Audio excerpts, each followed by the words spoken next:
अस्सलाम वालेकुम दोस्तों। पिछली वीडियो में जो हमने बात की थी कि शैतान इंसानियत का दुश्मन, सबसे बड़ा दुश्मन आखिर बना कैसे था और आखिर क्यों शैतान तमाम इंसानों का दुश्मन है, जबकि हज़रत आदम अलैहिस्सलाम से लेकर आखिरी इंसान तक ना शैतान का कभी किसी ने कुछ बिगाड़ा है ना बिगाड़ेगा। अब उसी बात को हम आगे लेकर चलते हैं सूरह हिजर की एक आयत नंबर 30 के साथ, जिसमें अल्लाह ताला ने फरमाया कि जब फरिश्तों को हुक्म दिया गया था कि आदम को सजदा करें तो तमाम के तमाम फरिश्ते सजदे में गिर गए थे सिवाय इबलीस के। इबलीस ने सजदा नहीं किया। अब चूंकि ये उस वक्त फरिश्तों के साथ बैठा करता था और इसका एक बड़ा मुकाम था फरिश्तों के अंदर, तो जाहिर है जब तमाम फरिश्तों को सजदे का हुक्म दिया गया था ये वहीं पर मौजूद था और इसने देखा भी कि तमाम के तमाम फरिश्ते अल्लाह ताला के हुक्म पर सजदे में गिर गए हैं, मगर इसने सजदा करने से साफ इनकार कर दिया। उसके बाद अल्लाह ताला ने इबलीस से एक सवाल किया कि ऐ इबलीस, आखिर तुझे क्या हुआ कि तू सजदा करने वालों में शामिल ना हुआ। अल्लाह ताला के इस सवाल पर इब्लीस कहने लगा कि मैं क्यों ऐसे बशर को सजदा करूं जिसे तूने काली खनकती हुई मिट्टी से पैदा किया है।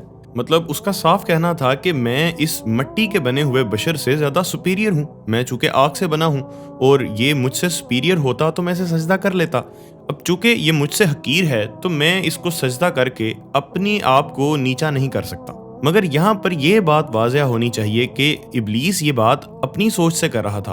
अल्लाह ताला ने कहीं पर भी नहीं फरमाया कि इब्लीस या जिन्नात बशर से अफजल हैं और मिट्टी से बना हुआ बशर उनसे सुपीरियर नहीं है। अब इब्लीस और जिन्नात आखिर पैदा हुए किस तरह थे, इस पर हम बात कर चुके हैं पिछली वीडियो में। डॉक्टर अब्दुल सलाम आरिफ की रिसर्च भी हमने डिस्कस की थी। यानी यहाँ आप ये समझ लें कि इब्लीस ने ये खुद ही फर्ज कर लिया था कि मैं चूंकि आग से बना हूँ और ये जो इंसान है ये एक मिट्टी, एक हकीर चीज़ से बना है। वो खुद उस चीज़ को हकीर समझ रहा था जिसे अल्लाह ताला ने कभी हकीर नहीं कहा। फिर आयत नंबर 34 में आता है कि अल्लाह ताला ने उसे कहा कि निकल जा यहाँ से, तू ठुकरा दिया गया है, तेरा अब यहाँ से कोई ताल्लुक नहीं, यहाँ से निकल जा।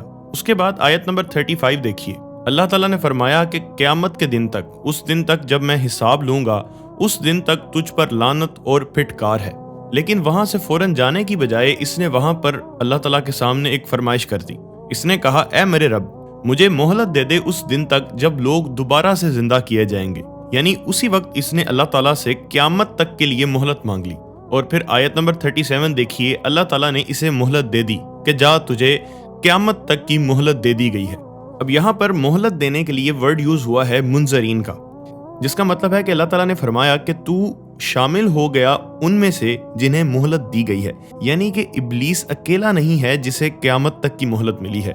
इसके अलावा अल्लाह की और भी मखलूक़ात हो सकती हैं जिन्हें अल्लाह ताला ने क़यामत तक के लिए मोहलत दी हुई है।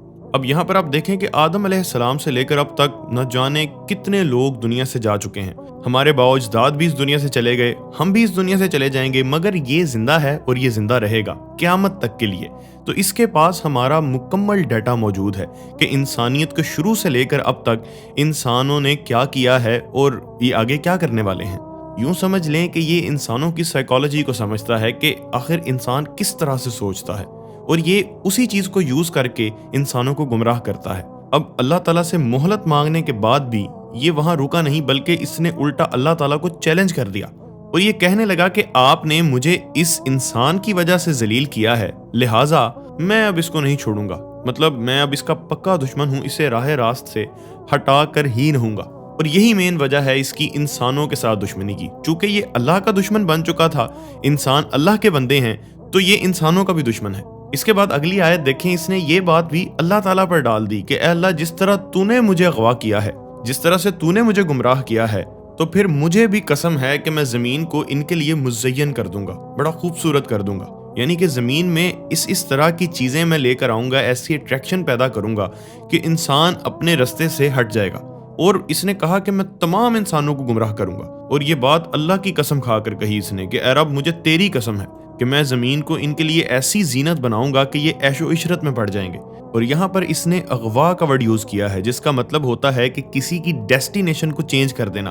उसने जाना कहीं था, उसे पहुंचा कहीं देना, यानी कि उसकी मंजिल ही चेंज कर देना। और ये इस कदर अंदर से जल रहा था कि इसने ये तमाम चीज़ें अल्लाह की कसम खाकर कहीं कि मैं ज़मीन को मुज़य्यन करूंगा और इसे अगवा करूंगा, इसे इसके रास्ते से गुमराह कर दूंगा। और साथ इसने ये भी कहा कि सिवाय तेरे मुखलिस बंदों के, जिनके दिल में तेरे लिए इखलास होगा, यानी कि जो तेरे बंदे तेरे दीन के साथ मुखलिस होंगे उनका मैं कुछ नहीं बिगाड़ सकूंगा। अब जाहिर है यहाँ पर मुखलिस का वर्ड यूज किया गया है, यानी कि इखलास का वर्ड यूज किया गया है।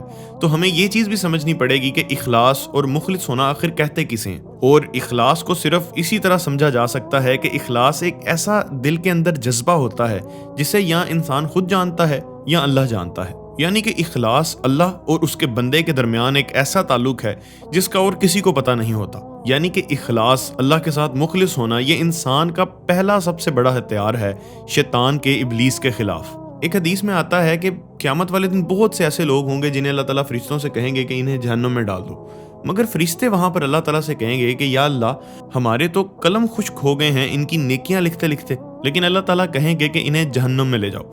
उसके बाद कुछ ऐसे ग्रोह आएंगे जिन्हें अल्लाह ताला जन्नत में लेकर जाने का हुक्म देंगे।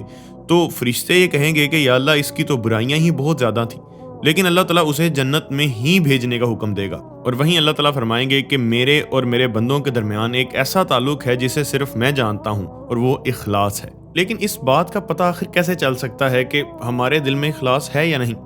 यहाँ पर डॉक्टर अब्दुल सलाम आरिफ कहते हैं कि जब तक इंसान अल्लाह ताला को अपनी लाइफ की फर्स्ट प्रायोरिटी नहीं बना लेता, तब तक उसके दिल में इखलास नहीं मौजूद, क्योंकि अल्लाह ताला कभी भी second priority of the life नहीं हो सकता। और अगर किसी भी मामले में अल्लाह ताला दूसरे नंबर पर है, तो इसका मतलब है कि आपने अल्लाह ताला को रब की कैटेगरी में रखा ही नहीं है। और अल्लाह ताला के लिए जब भी वर्ड यूज किया जाए तो अल्लाह या रब ही यूज किया जाना चाहिए, खुदा नहीं यूज किया जाना चाहिए, क्योंकि हर जुबान की, हर वर्ड की एक अपनी अलग साइकोलॉजी होती है जिसे अरब के काफिर भी समझते थे।